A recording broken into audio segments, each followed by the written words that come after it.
Good morning, and thank you for attending the Toronto Police Headquarters. My name is Constable Allison Douglas Cook, and today I'm here to introduce Detective Paul Worden of Homicide, and he'll be updating you on homicide number 82 of 2018. Detective? Thank you for your attendance today.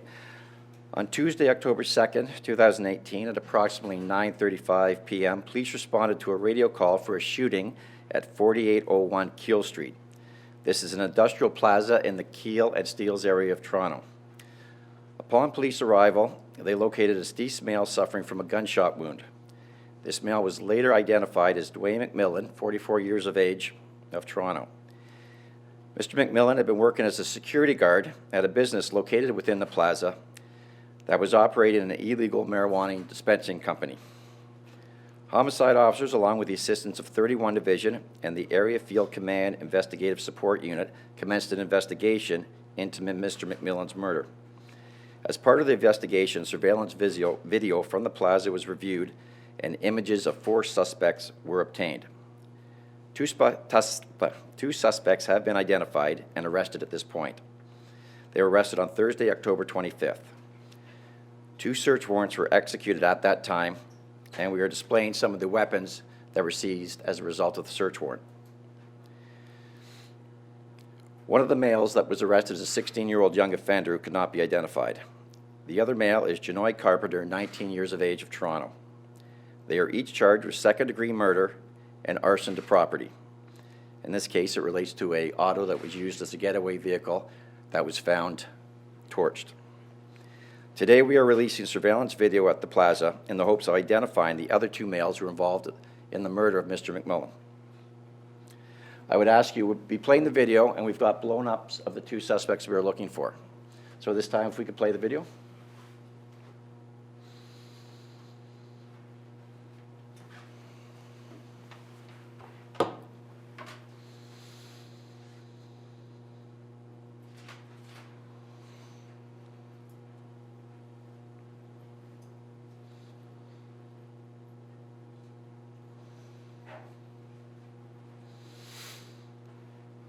I'd like you to focus in. This is the dispensary door.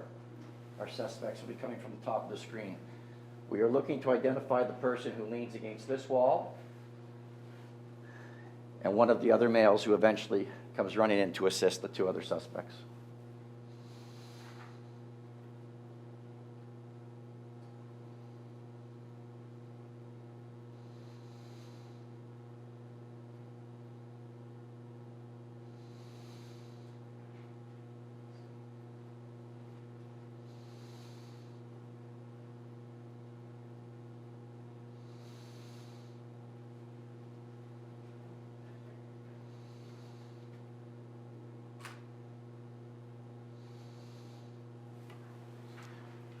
If you look over here at these boards,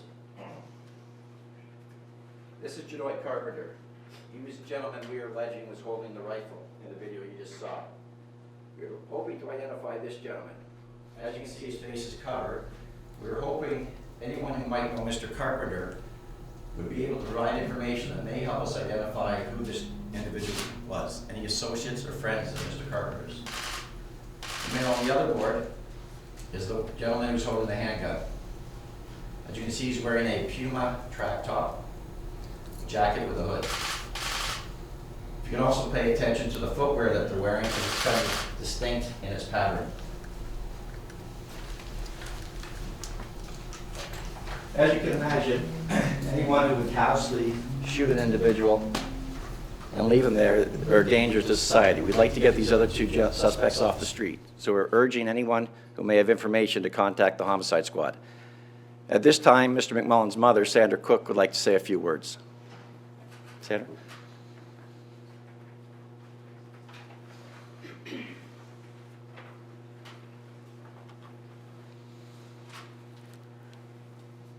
I think that anyone who can take someone's life without any regard, like this, would not be the type of person who would take ownership for their actions and be held accountable for something so selfless.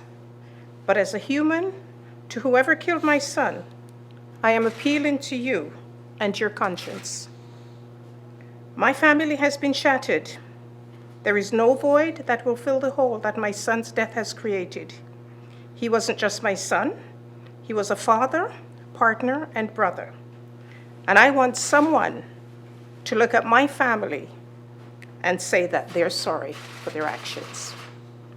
As a mother, I am appealing to every mother out there. This could be your son who was taken, or your son who took mine. So I'm asking you, please, as a mother, if you know of anything, please come forward. And if you're the person who knows something about or is responsible for my son's death, come forward and let's put an end to it. Because life is so unpredictable, and it could be your mother, it could be your mother standing here asking a plea to the public. This could be your grieving family up here. If you know anything, come forward and please give us closure. Thank you. Sandra, can I ask you a question? When you see this video and you see your son running out of the hallway and collapsing in the lower there, what goes through your mind? He's dead. That's it. He died protecting someone. That's the person he is. He would fight his last fight just to make sure you were okay. And he was doing a job, and he's dead. That's all I can think of. He's not coming home. He's not going to come home. He has 4 children. His boys, they were so close. They loved that man, and he loved those boys. Now, he's gone. But somebody will pay. When you see those young men running and plotting this and coming around and wielding these guns, when you see the pictures of the men with rifles in their hands, what goes through your mind? Sympathy. I feel sympathy for them because anybody, any one of us who could take a gun and shoot somebody and just leave them to die can't be human.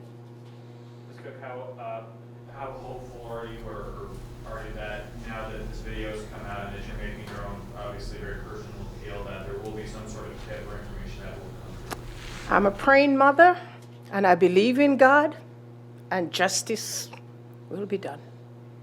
Sandra, when you see the rifle that was used allegedly to kill him, what are you thinking when you see these things?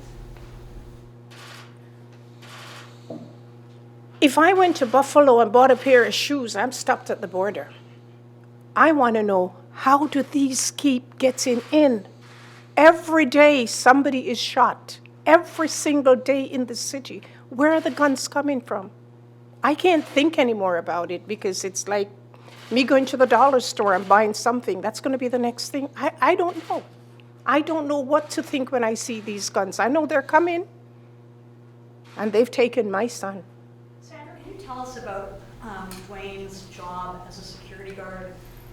This was likely, I mean, this is a dangerous place to work, obviously. There's a lot of marijuana inside and could easily be a target for a robbery. Were you or the mother of his children or his wife, how did you feel about him going to work every day? I have spoken to him many, many times that you can't do this. And he would always say, it's a job like any other job. There's people in the health field who work, and they could be killed going to work. He said, Mom, it's like any other job. But lately, he was going to go to school. He was giving up this job. He had appointment the following Thursday to go and get his life, to change this job. So you were worried about that? I was worried about this job, always worried about this job. But my son is a big guy, and everybody loves him. And what was your concern? What was drugs? What do you expect with drugs? But Mom, it's only marijuana. It's drugs. This is what you get. He knew it was never safe, but hey, it was a job. And you know, it's not easy to get a decent job out there that's going to pay you. Had there been robberies at that job? I don't know anything about that environment. I don't drink, I don't smoke, I don't know those people. That's my son's department. You said you felt sympathy for these. Sorry? You said earlier that you felt sympathy for these young men. I'm trying to understand how. I've got 3 children of my own. If somebody were to gun one of my children down, sympathy would not be what would be forefront in my heart. Well, you have to feel sorry for them. You have to feel sorry, or else I'm going to be angry. I may be tempted to pick up a gun and go kill him myself. Because it's hurt. It hurts. My grandchildren no longer have a father. And so if I was to be angry, remember now it says, he who angers you controls you. I can't let that fool control me. So I have to let go and let God. When you saw him in court, though, on Friday, Yeah? and he was belligerent, and he was just speaking back to the judge, etc., and he just stared at you in the courtroom, what went through your mind? Again, sympathy. Sympathy, and I went home and I prayed for him. Because he needs help. He needs help. We all need help. But if you can just go to rob something, my grandmother used to tell me that if there was a toss-up between a liar and a thief, she would take the thief because the liar would send you to the gallows. I don't know if you guys know what that means. The liar would actually get you hanged, whereas the thief would leave you and go somewhere else. But not today. These young people have no respect. A life has become nothing. Just like you can buy a gun for $1 or $100, you can take a life without any regard. So you have to feel sorry for these fools. Detective Worden, tell us about these weapons that you said you seized after the arrest of the 2 suspects on October 25th. Do you believe these are the guns used in the murder of Wayne? No. I believe the rifle is the rifle you see in the video. The because this camera is set up to be clear at night, the colors are a bit distorted. But I believe this weapon here is the rifle we held in the picture. This is a semi-automatic assault rifle. It was not involved in the incident itself, but was found as a result of the search warrants that were done. How concerning is it to have these guns on the road, the street? They're meant to kill. I mean, it's uncommon that those type of weapons are seen, but they're used to create maximum damage when they're used. Detective, as per the investigation into suspects that are being sought, are there any leads on potential persons of interest? Do you have any idea who they might be? And have those who have been arrested, 16-year-olds as well as Mr. Carpenter, have they been at all cooperative in this investigation?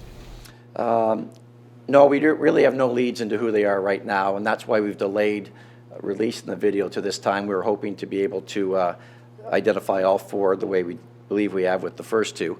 And now that we've kind of come to an end of that approach, we're making this appeal to see if we can identify the other 2. And any cooperation at all? They exercise their right to remain silent. Detective, have you been going back to surveillance video from the same dispensary prior to the day of the murder to see if these guys might have frequented it or been there before? Information we've gathered is that we believe they knew you would have to know what was going on in that particular unit to know that there was marijuana there. It wasn't something that was readily known. So we believe that the suspects had some connection previous to the shop. This was a robbery or attempted robbery? Is that I believe so. It was a robbery gone bad, yes. That's right. They never got into the premise. Mr. McMillan did his job. Do you know much about what happened inside when the first suspect was inside there? Or? They just make it inside the vestibule of the door. If you go in that door, it's a small vestibule that leads to another door, so you're really not in the area of where the marijuana is at that point. And so they never got in to access the marijuana. Wayne confront them right there? Yes, he does. He's the one who opens the door. The door is locked. You could only get in if Dwayne allows you entry. The first door or the second door? The first door, this one right here. So just, if you can, point at the screen and tell us who are the 2 men you're looking for on the video.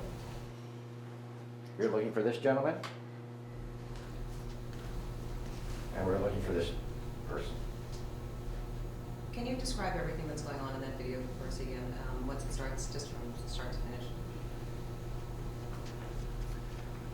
From other video we obtained, we know the suspect vehicle had been parked there about 15 minutes. We believe they were waiting for customers come and go. They were waiting for a quiet time to approach. We have the young offender and the unknown suspect come up to the store. The young offender knocks at the door. Mr. McMillan, you can see, he's just inside the door. He comes to it and opens it. After hearing the knock, that's it coming. The other suspect comes out from around and produces the handgun. Mr. McMullen at some point has both of them struggling with them. The other suspects see that their friends need help. They come up and then they flee, and the vehicle immediately leaves the plaza. And through different surveillance video, we were able to locate that vehicle about 24 hours later, and it was on fire. Where was that, can you say? Near the intersection of Jane and Shepherd.